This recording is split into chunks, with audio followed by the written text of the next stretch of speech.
I am. Who knows? But excuse me, we're out here. I ran 8 miles. I've had my fill of outside today. Thank you very much. We're out here. I can't tell you the last time I ran that much. Actually, I probably can. It was probably like 10 or 12 years ago when I actually like played soccer and I cared about my body. Well, But way back in the day when that was a thing. I ate a lot of food after I did it though, so there's that. Jenny came in with her lunch and announced to us that she could eat whatever she wanted. She's like, I ran 8 miles today. We were like, hey, nobody's arguing. You know what was the most here? Okay, sorry, I have hijacked the Thunder Buddies. My fault. It's fine. It's fine. It's August. This is what we do. You know what was the most annoying part of that 8 miles was that for whatever reason I have a Garmin watch, which is great, and it tracked the 8 miles on the runner. Like you can track your like it's a stopwatch or whatever. But on my footsteps, it did not count a single step. And so when I stopped running, the foot count was at 0, even though it knew I just ran 8 miles. Today, it says I've only walked 1,700 steps. Yeah, 1,762 steps. At some point, it's going to start, like, vibrating and telling me to move. I ran 8 miles! What is wrong with you? You should take that problem directly to Yao Ming, the official spokesman of Garmin. And you should Take a look, Hall of Famer Yao Ming. Yeah, he's selling you faulty products from the mid 2000s. I can relate though. I will say this, like I have an Apple Watch and it charts like workouts and stuff, and sometimes I'll like start my workout and forget to start the workout app, and I'll get like 10 minutes in and it won't be registering it, and I'll be like, why am I even working out? Why am I even doing this fitness? Why am I trying to do this thing for my health if my watch isn't going to track it and tell my friends I did it? I don't like what was the point of that? Yeah, and I like the fact that they have it on the iPhone. They have it's kind of a built-in thing now on the iPhone. It's an app. But sometimes I put I don't take my iPhone with me everywhere. Like if I go running, I forget it. So I'm like, this is why they make you buy the watch. So you can kind of you always have that sucker attached to you at all times. I'm also, by the way, I take my phone everywhere because I need for the music or a podcast or whatever. And I have not worked out. I have gone to the gym, forgot my headphones, and been like, nope, not doing it. Yeah, not gonna do it. I'll go home and get them, and maybe I'll come back. Maybe I will. It's a first world problem. I mean, clearly, but it's frustrating. It was counting my. I ran 8 miles. You would think that would be enough, satisfaction in my life. No, unless my step counter says I did it. It doesn't really matter. So sad. Well, I'm so sad. I need to check mine because for people who may not know, I've been on vacation for probably a week and change. I went home and I actually did physical activity.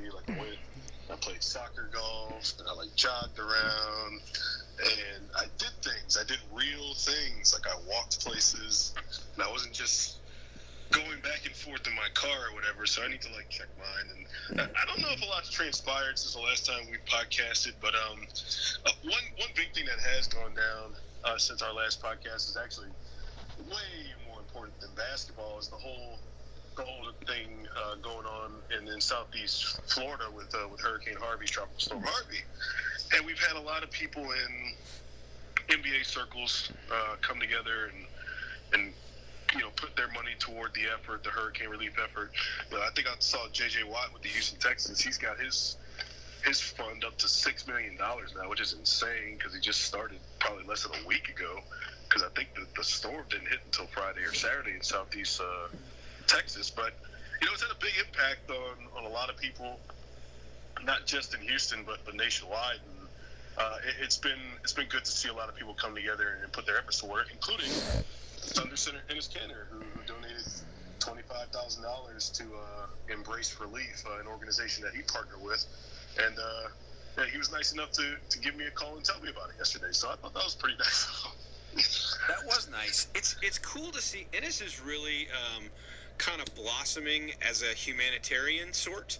I think he's really kind of embraced that part, and some of that is obviously in response to what's been going on in his country and really human rights violations being committed there.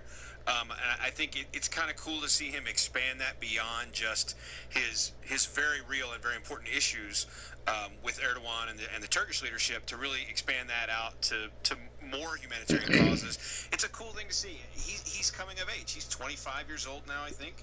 I think he's kind of trying to find who he is as a person, and this is a cool thing, I think, to have kind of discovered in his personality, his desire to do this. Well, and Eric, I echo everything you said about the efforts that are out there. I think I read that the Rockets and Leslie Alexander, the owner of the Rockets, won't be for much longer, but right now is donated like $4 or $5 million. I think they upped it to 10 yesterday. Oh my gosh! Wow. Yeah, and the J.J. Watt thing, the way I understand that was he started out with a goal of like 200,000, which is huge. Yeah, obviously, that's a lot of money. But they hit 200,000 and quickly went to like 700, and then they reset the goal to 1 million. Then it was 2, 3, 4. I think the last I saw it, they had set it to 5, and I have no doubt that he'll hit that and probably bust out of that. But it is, it's hard to fathom. I mean, we have natural disasters here, and we saw the way people reacted, but it's still on the, what are we, 12th anniversary of Hurricane Katrina, after the Hornets got driven here, and we know the devastation that happened there. To think this is happening again now, it doesn't sound like that we're going to have the same sort of maybe relocation of sports teams. It sounds like that isn't going to be as much of an issue, but gosh, just the human tragedy and the loss of life and property, and it's just heartbreaking. It's just hard to see that. It's hard to see it whether it's a F5 tornado or a rainstorm that doesn't stop. It's difficult. It's difficult. Eric, this is way off the basketball topic, but you're from the New Orleans area, and I lived there for a year. And I mean, everybody you meet has a story. And I met people who had moved to Houston and come back. There are a ton of people who didn't. There are people who are going through this for the second time. Exactly. People who relocated from Katrina and now are facing Houston. Yeah. These kinds of storms, and this is a different kind of storm than Katrina, but it's a really big storm. They impact people's lives forever. So I mean, like, seeing people give some of this money, I don't think some people may not even grasp how important this stuff is, because this stuff is the city, and so many people's lives are changed for a generation. Yeah, absolutely. And it still has its effects on New Orleans. So people haven't gone back. The city itself is slowly rebuilding, but it's going to take, decades for it to get back to where it was. I mean, I recall just, last week when I went home to La Place, that's outside of New Orleans, just reading about some of the fears that are coming with the city if there is another big storm, because there's supposed to be like 20 pumps operating, and they're operating on like, 3/4 of that. They're operating on like 15 out of 20 pumps or something. I don't know the exact number, but they're not at the capacity of the kind of how those machines are supposed to be working. They're broken. People got fired over it. It's a scary proposition when these major storms come in, especially when they sit on cities for as long as Harvey has sat on southeast Texas. It's really something that affects a lot of people, and the flooding and the relocation that people have to do, and just trying to pick up their lives. It's hard for people to just evacuate all at once. So when athletes come together and when owners come together and do what they've been doing and giving all the money that's been given, I think that's a big boost. And it doesn't fix everything, but it certainly helps. Yeah, cool thing. Another basketball related, and kind of with a little bit of a local angle. Kelvin Sampson did a pretty cool thing at Houston, where he is the head coach now at the University of Houston, just asking basketball programs to send 20 T-shirts, 10 pair of basketball shoes, and the response to that has been overwhelming. They're getting huge numbers. I saw Duke, I saw Kentucky, I also saw Division II programs, all these different kinds of schools sending out, tweets of them, with photos of the stuff they were sending. It is always, I always like to see sports, because sports is a kind of sort of a unifying thing. It's also a thing frankly, there's money and there's surplus. Those universities have so much stuff. Enes Kanter makes a lot of money, and that's not to say like that's not a great gesture because he makes a lot of money. It's an awesome gesture. It's cool to see these guys who have some things they can give, and they choose to give them in those situations. Yeah, I was really, I mean, and it's hard to know exactly with the scope of this, exactly what to do. You feel a little bit like, I want to do, but what do you do? And you hear all these stories about, and I'm sure the New Cook Orleans session. folks can echo this, and you guys might have, again, among those stories that you might have heard, just the stuff. Our Rail 37, let's get it in this paint. Locked down. Is the big thing right now. We're just gonna let them get, enable people paint to para have detector the ability to 57. get what they need. I heard something today that they decided It made me dive. even if your clothes came in contact with the water, they're going to be destroyed. Like, because of Oh, AI, the AI, stuff AI. in that Wow, my fault, water, y'all. plus the Bad fact, pass. which this isn't something New Orleans had to quite this degree, you've got all those refineries in the area. So while you're dealing with all this, waterborne illness potential, then you're also dealing with, well, what if there's petrochemicals in those, waters? And you can't. Can you wash all that out? Can you sanitize that to a point that? So it's just really crazy to think that. Wow, wow, wow, wow. Yes. And you guys, like you said, Brett, you guys This as having New Orleans ties paint involved, protector is probably trash. heard firsthand more than any of us could imagine what that, is. You have a hard time imagining. Hold like, on, hold on, hold on, hold on. Every house on your IRL, block look at the cut. and everything in them is contaminated. It's just hard to wrap your head around that. That's a 57 paint protector. Just get in front of him. Seriously now, like my parents were like, "Oh, turn on the storm, turn on the storm. We gotta watch the storm." Like it's not coming over this way because I'm still of that. When Katrina hit New Orleans, I was Thank in you. college in Atlanta, so I wasn't there. I didn't experience it firsthand. I just saw like the after effects when I came home. So I'm kind of of the That's a block. class of people who was like, "Oh, it's not coming this way. Don't worry about it." But I think everybody's a little bit more. They pay a little bit more attention to that stuff than they did previously. Ooh, and I would have and punked I thought that you brought shit. up a good point about Canner really being this guy who's kind of developed a for taking up social causes. I wonder if this guy's going to be a politician when he gets with post NBA career. I wonder if he's going to try and become a politician, whether it's in the United States or whether it's like if he wants to go back home and try and change things in Turkey. I would be curious to ask Kaner about that once I get another chance to talk to him, because we know how politically charged he is. We know he's not afraid to say the things that he wants to say. And while I think Good West, sometimes Reels. he's not necessarily politically correct about it. And granted, sometimes people need to Charge. step out the box and they don't need to be politically correct. They need to make statements. I think with the amount of money that he's going to have accumulated by the end of his career, I think of a guy kind of like a Manny Pacquiao, how he went back to the Philippines and really did a lot for the Filipino people. I feel like Enes Kanter could be a guy that could really be a central figure, and I don't know how Turkish government works. I don't know how easily it would be to get in there because Erdogan's essentially running a dictatorship right now. Yeah. But I wonder if Kanter has any thought of making a real dent in politics like that once he gets done with his NBA career. Oh, wow. Because he's a political activist now. He's saying things and doing things that are. This is active. It's activism. So he is taking political stances that are difficult and challenging stances right now, even at this young age. So I wouldn't be surprised at all to see him get more involved. Obviously, in Turkey, something significant has to change. There has to be a regime change in order for him to have any impact there, because right now he just can't even set foot in the country. It would be impossible for him to be there. And so, somebody like Erdogan and anybody, any human being, he's not going to be in charge forever. He's not going to be in power forever. That will turn over, and Enes is a young man, and I think there's, certainly I would think he hopes there's a chance for him to go back and be involved in his home country. And if not, I think that we're at the very least, going to see him continue to speak out the way he has spoken out. I don't think he's going to change that. Now, what will be interesting to me in the short term is last year, Eric, in the season, he didn't really want to talk about this stuff. He pretty much shut it down once they started playing games.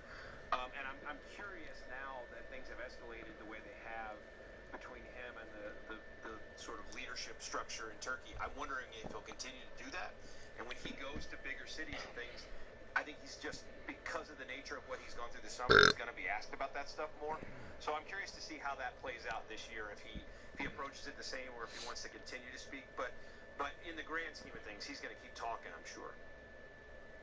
Yeah, I think you're right. I think he's probably going to shut that stuff down once he gets back with the team, partially because he doesn't want to be a distraction to the team either. But here's another thing: the guy can't help himself. Sometimes he's just gonna pop off one day, and he might get a side eye from some Thunder people, and we might be like, oh, do tell us more in this. But there's going to come a time where he's going to say some things that are probably going to rub people the wrong way, and I guess we just need to be ready with our microphones. Yeah, this summer has been even more public than last summer because of the whatever you want to call it, his detainment, the warrant, the issue with his Turkish passport being voided, the fact that Over the back, that's 3. Ways to think the Thunder and the NBA are going to have to explore some ways for him to travel borders to go to Canada and Mexico for games. The stuff was a thing last year. The way he talked about Erdogan, the stances he took, all that stuff was newsworthy, but it wasn't as big a national. He was on Good Morning America or whatever he was on this year. So I think as he travels this year, the story is going to be bigger than it was last year. So that's what I'm curious about when he goes to New York City. Is he going to be asked more questions about it this year, and how does he handle it? Because last year, really, he sort of said at the beginning of the year he didn't want to talk about it. He didn't want to talk about the situation with his family, and nobody really pressed it. I'm curious as to whether that'll be different this year. Bitch, I beat the case. Yeah, but I'm sure it probably will, but he's handled it, I mean, seemingly pretty well.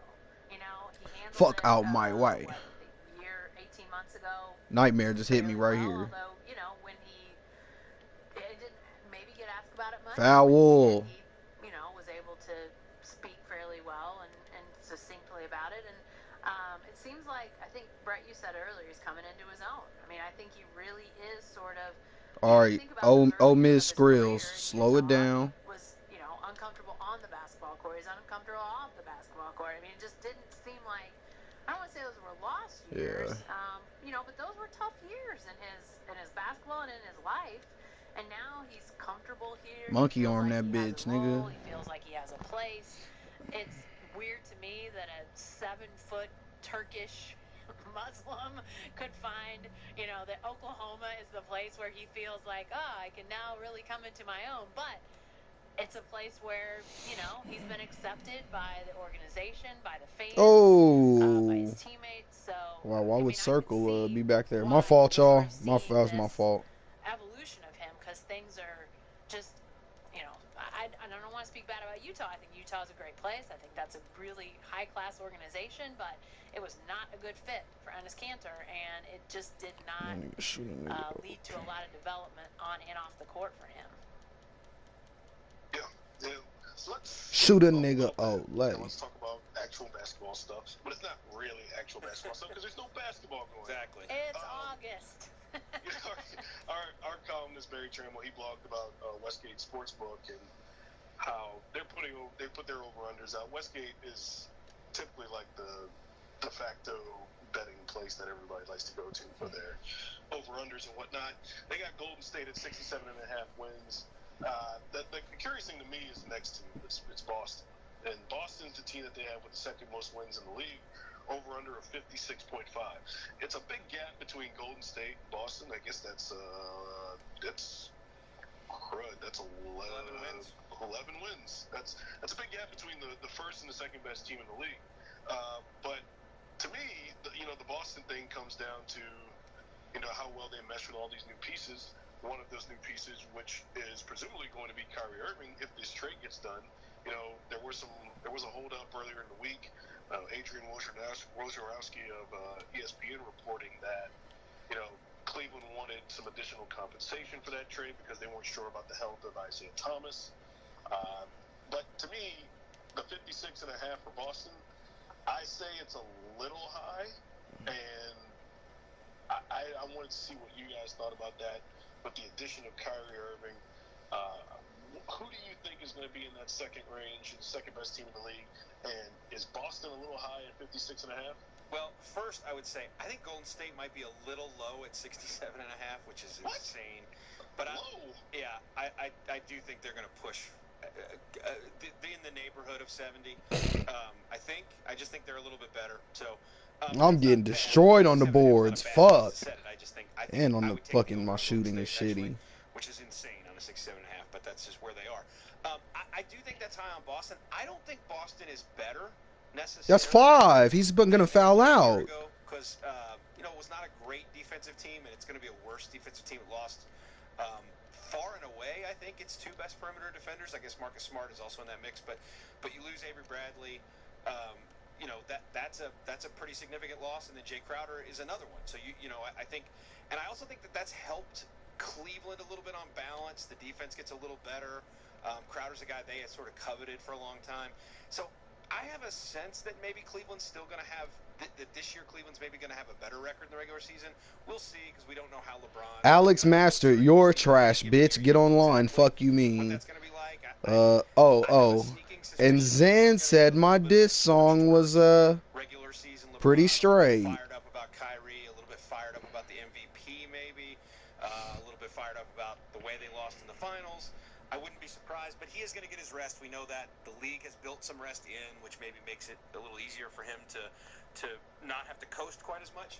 But I'm not sure. I think Boston's really good, and I like what Boston has done for the future. And I think Kyrie is a good piece for them to have going forward.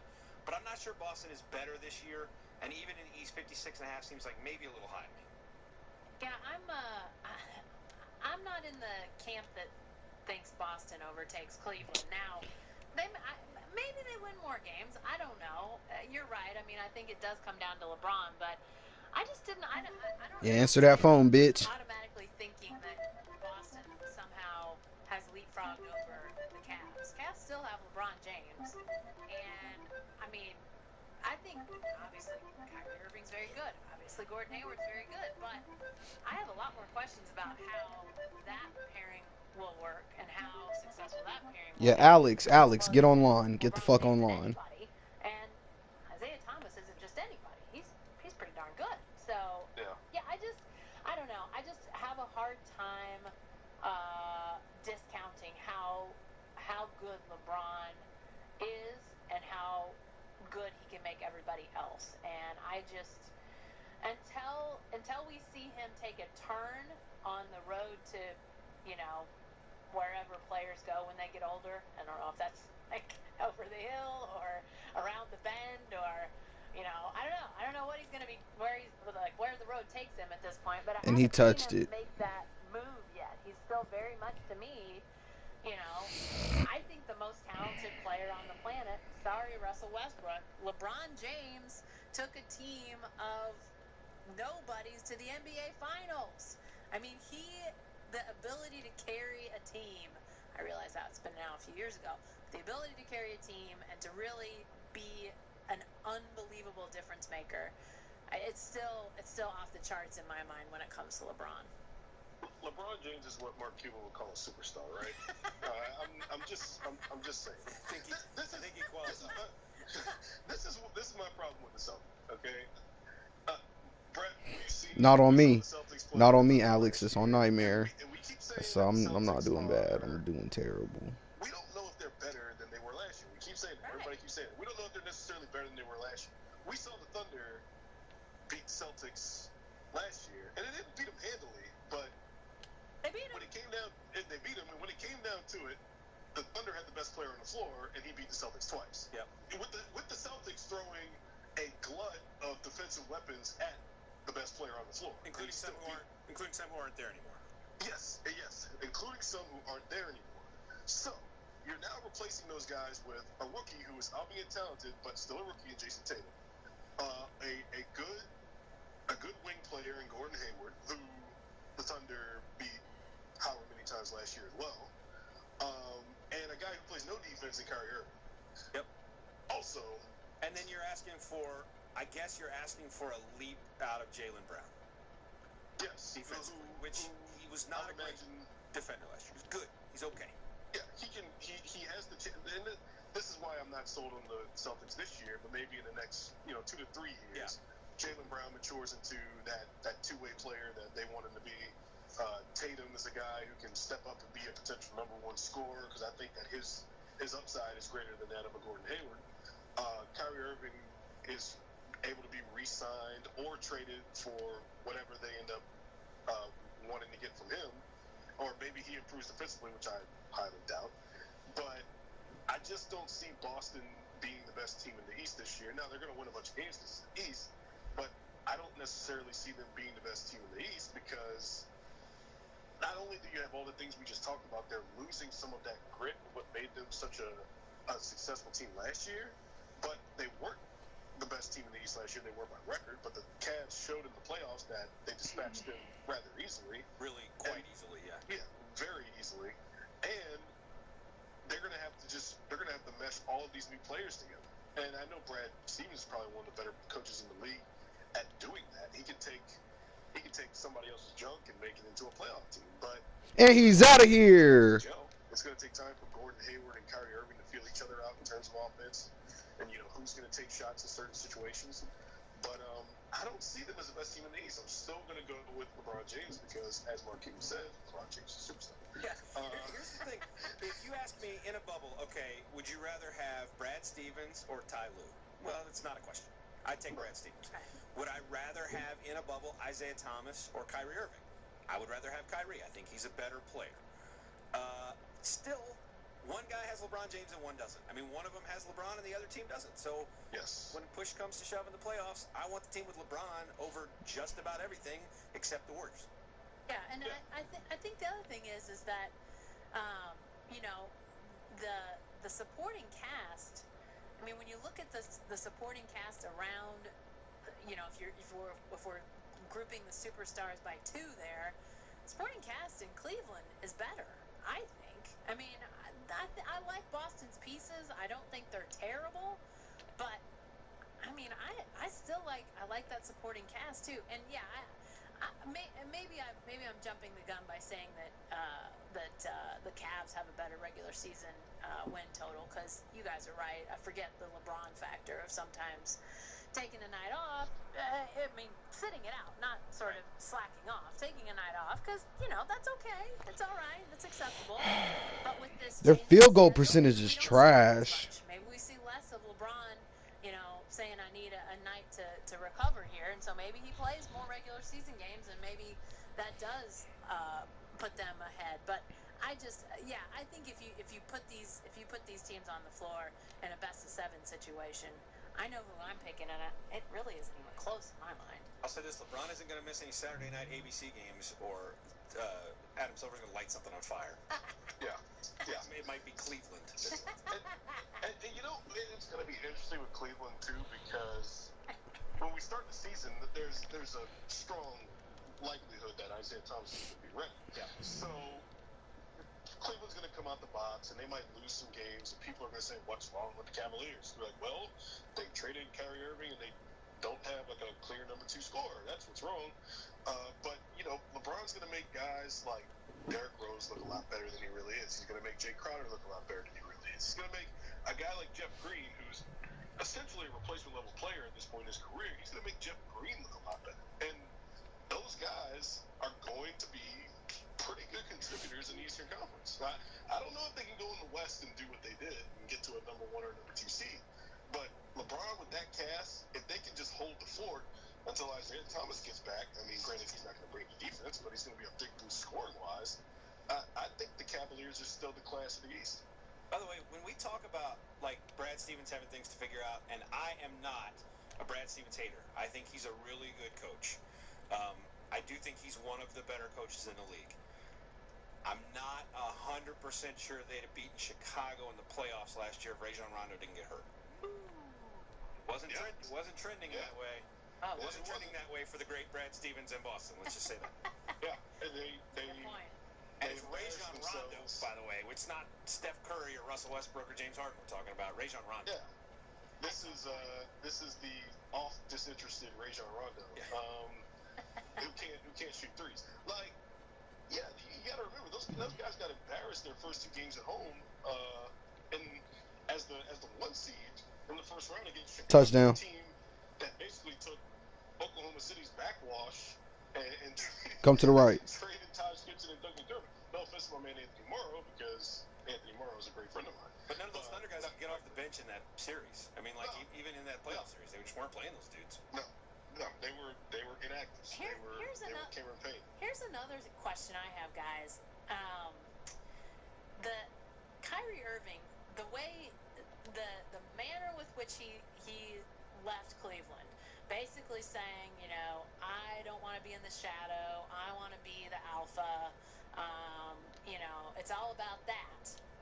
Because if he was about winning, I think he'd still be in Cleveland. But it was all about I got to be the guy. How is that gonna?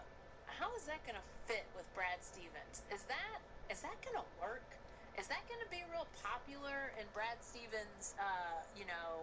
Intricate basketball, Nirvana numbers world. I know that he's all about the production and the metrics and all that jazz, but that kind of mentality, I don't know how well that's going to play with Brad Stevens and company there in Boston. This is going to be the first real test of Brad Stevens when it comes to superstar management. Mm. I don't think he's had to do that since he's come into the league. He's been this guy who's gotten a lot of credit for getting, the maximum possible out of a superstar, out of a non-superstar roster. I don't think you can even count Isaiah Thomas as such because he's this guy who's sort of broken through. He's always been. Yo, don't call no timeout on me. What the fuck? No, Kyrie's been ordained since he came into the league. It's gonna be really fascinating to see how he balances that out and how he gets Kyrie to buy into what they're doing, because there were times in the NBA Finals that Kyrie over dribbles or he tried to do too much by himself, and that ISO game that he's so good at can also be a deterrent. We've seen that with Russell Westbrook. He's so good individually that it can also get you in trouble in certain instances where you're bypassing guys that have open shots elsewhere. So Brad Stevens is about ball movement. Brad Stevens is about a lot of guys passing the ball and touching the ball. So it's going to be interesting to see how Kyrie Irving meshes into that. And he's really adding, in addition to adding like whether you want, I don't know if I consider Kyrie a superstar. I struggle with what the term superstar really means. Let's call Mark Cuban. He's a star player, and Hayward is too. They're adding another one. So I mean, he's got a lot of stuff to manage, and also like I don't think this probably won't come into play, but like he's coached Gordon Hayward before, but the dynamic is real different. I wonder how that's going to play when you have a guy who's like coached you in college and now you're the player and he's an NBA coach, and that's a little bit different dynamic. And how's it going to play having this guy that he obviously has a close relationship with, and then Kyrie is your other star? Is there ever going to be some sense that there's favoritism and all that kind of stuff? I think you're right, Eric, in that he's got a balance of things he's just never done in the NBA, and he might do great at it, but that's a new challenge for him. And what if Jason Tatum emerges as a guy who can be the guy who makes the last shot? I could totally see Jason Tatum, maybe not this year, but next year and the year after, becoming a guy that you can really count on to make that final shot. I mean, just watching him in the NCAA tournament, it was clear he had that kind of mentality where he can just take over a game. And he's got the size and the length and sort of the versatility to be able to score from multiple positions on the floor that I don't think a guy like Kyrie Irving has in that instance. He's really the prototypical small forward in the NBA, Jason Tatum is. So, to me, that's another factor that Brad Stevens is going to have to balance out. We talked a lot about the Celtics just now. Yeah. Okay, this is my final Celtics-related question that's not really Celtics-related. If I had somebody hit me up on Twitter, maybe a few weeks ago, saying like if the Thunder should ask for a transfer to the Eastern Conference. And I always think to myself like, what do you think the Thunder seed would be if they were in the Eastern Conference to start the season? Do you think that they would have a legitimate chance at a 1 seed if they were in the Eastern Conference with the roster they have right now? Yes. Yeah, I think a shot. Yes. I mean, I wouldn't put them anywhere. I mean, there's no doubt they'd be in the top 3 because you've only got 3. I mean, there's really only 2 other contenders over there. Yeah. And so, whereas in the West, but see, here's the thing. I think in the West they have a chance to get to 2. I mean, like it's not out of the realm of possibility. They have Russell Westbrook and Paul George. When you said that, Eric, I thought 2 in my head was the spot in the East. But you're right. I mean, their range in the East would probably be 1 to 3. Yes. Their range in the West seems more like 2 to 5. Yeah, probably so. I mean, theoretically, I guess you could fall below that, but I'd be surprised if they're lower than 5. Yeah. I'd be surprised if they're lower than 4 a little bit, but that's based on like let's see what Minnesota is. But I think they should be in the 2 to 4 rate. I think there's 3 teams fighting at 2, 3, 4 probably. But yeah, I mean, like they've got really, barring injury, they got no shot at a 1 in the West. They would have a shot at the 1 in the East. There's no question. Yeah, I agree. prediction. We're going to get the Thunder move to the East. They don't even have the best case. That's the problem. They don't have the best case for moving. There's more teams with a better argument. New Orleans has a better argument. Minnesota has a better argument. That should not stop us from trying to make news right here and try to get the Thunder into the East. Why not? Yeah, Memphis has a way better. Like, Memphis, the fact that Memphis isn't in the East just doesn't make any sense at all. Now, the league should probably realign. Now, they are in the Central Time Zone, right? Yeah. Isn't Memphis? Yes. That's like the only saving grace is that Memphis is still, at least in the Central Time Zone. Yeah, so Chicago. Well, that's true. But they feel East. Memphis, you can kind of think, well, that Memphis is kind of like San Antonio, kind of like New Orleans. But like if you think about New Orleans doesn't really belong in the West either when you really think about it. But like if you look at Chicago, Milwaukee, and Minnesota, shouldn't those three teams all be in the same conference? Yes. Isn't it weird that Minnesota's not in with Chicago and Milwaukee? Yes, it is. And those are typically the road trips that are kind of lumped together too. Yeah. Those three, that trio. Except last year when they went Minnesota to Sacramento. Ooh, yeah. That was their. Minnesota was the first leg of my longest road. We each had one. They don't have a super long road trip this year. Each of us had one. Yeah, each of us had one long one last year. And my long one started in Minnesota and ended up in Golden State, but with 2 stops in between. Fun times. NBA, it's fantastic. Fantastic. By the way, the Thunder in that number 51.5 in that Westgate over/under, which is higher than they've been in some others. I'd still say under. I think that Bovada had him at like maybe 50 or something like that. Somebody had 49.5, which is the number I like because I think they're like a 50-win team. Yeah. So like 49.5 to me is where I put them because I think 50 is like if they get to 52, that's a real good year. Like 50 to them, 50 to me seems right, and that doesn't like you say 2 wins doesn't seem like that much. 2 wins is a lot. It's a lot. They're hard to come by in the NBA. If they get to the mid-50s, that's like everything going right. Oh, yeah. I think that's nobody getting hurt. That's Paul George and Russell Westbrook clicking. That's Enes Kanter not getting hurt. That's Steven Adams stepping up his game. And shoot, if Steven Adams steps his game up, then maybe I will boost him up to 50-some odd wins. And I think that he has a chance to do that with these two guys, with Westbrook and George working together. But it's going to take everybody getting better, everything clicking, and then carrying over that defense that they had from last season too. There was a day, kids, before the Warriors were doing this, when like 60 was awesome. You were like an awesome team if you got to 60. Like 55 is a huge number in the NBA. Yeah, I mean, only a few years ago. Go ahead. You know, you get that log jam. I think the year that Golden State won their first championship, you had, I think they hit about 65. Yeah. And then everybody else was pretty close. I think 2 through 7 was like down to the last couple of days of the season. Like, yeah, remember San Antonio went to New Orleans in the game that knocked. I mean, that game's clinched Oklahoma City not making the playoffs. And San Antonio went to New Orleans with like you win and you're the 2, you lose and you're the 7. Yeah. And they lost. It was crazy. Yeah. Yeah, I could see the Thunder getting into the 50s though. I could see that happening. Now, that is you're sort of saying everything is going right, but I think I really the thing that we've talked about this, so I hate to bring up old stuff, but it's August, so whatever.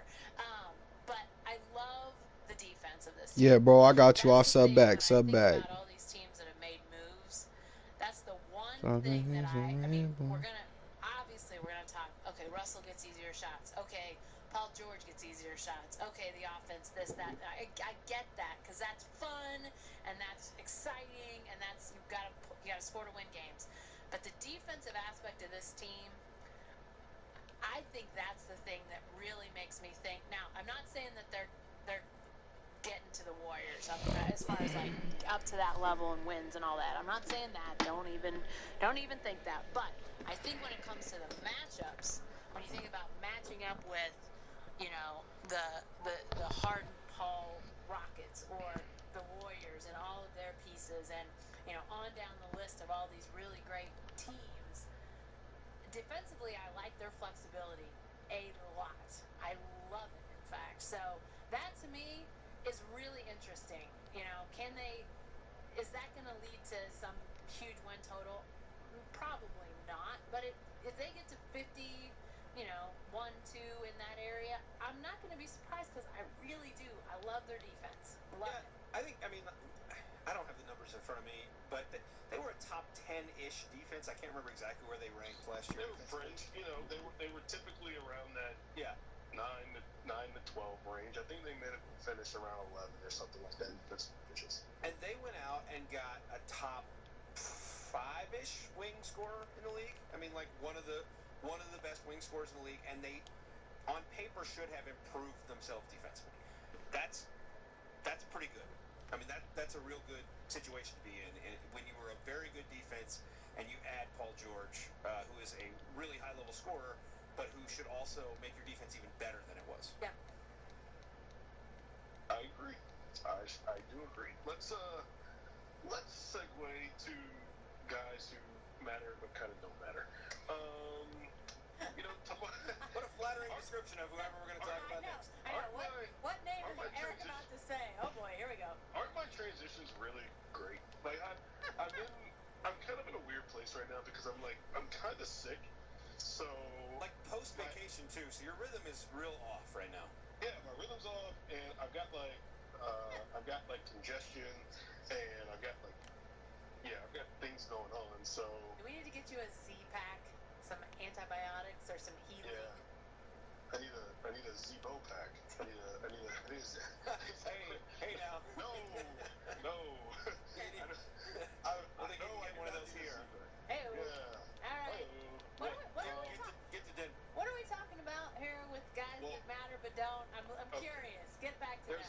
There's a deadline coming up on Thursday. It's for the deadline for teams to basically waive players and also waive them via the stretch provision, which basically can stretch out the money that they're owed over a certain period of years, depending on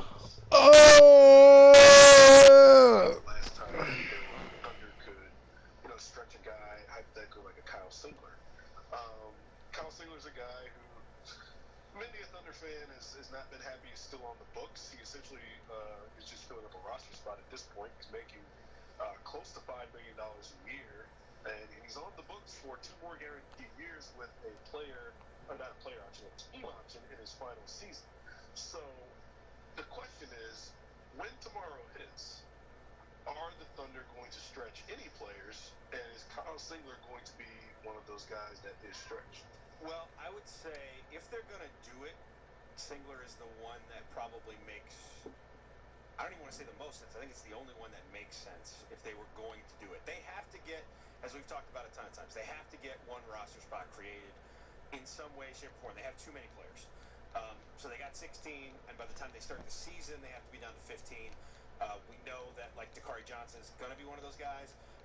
Really what they have right now in terms of options, Samaje Christian, tomorrow's deadline doesn't matter for him because they can waive him and it doesn't cost them anything. They don't need to stretch him because they extended that deadline they had to waive him. So that got extended into training camp. So they can waive him at any point before that deadline. And we don't know the exact date of that deadline. We just know it's in training camp. So that would not cost them anything. That's the easiest way they get down to that spot. They just waive Samaje. But I think, traditionally they've carried 3 point guards. I don't think it's essential that they do, but I think it's their preference. So they'd like to find some other way to make a move that creates that roster spot. And that doesn't mean they have to waive somebody, because they could make some kind of trade where you trade 2 guys for 1, and that creates a spot, or 3 guys for 2, or whatever else that just frees up a spot for you. My guess is that they don't want to waive a guy and stretch him out. That's just my guess. I really do not have a great feel for that, but that's my sense, is that they would much prefer to make some kind of trade to open that up. But if they can't do it, they can't do it, and I guess we'll find out tomorrow.